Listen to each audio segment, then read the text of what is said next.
بسم اللہ الرحمن الرحیم۔ ساری حمد و ثنا اس عظیم خدا کے لیے جو بڑا مہربان اور رحم کرنے والا ہے۔ نبی کریم حضرت محمد صلی اللہ علیہ وآلہ وسلم نے فرمایا، تم سے پہلی قوموں پر اللہ کا عذاب اس لیے آیا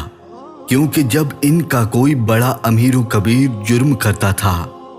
تو اسے چھوڑ دیا جاتا تھا، اور جب کوئی غریب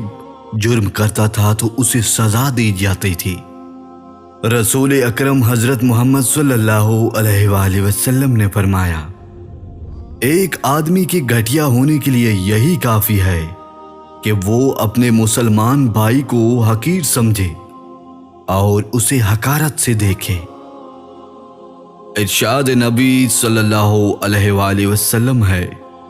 کہ سب سے جلدی جس چیز کا ثواب پہنچتا ہے وہ نیکی کرنا اور رشتہ داری نبھانا ہے،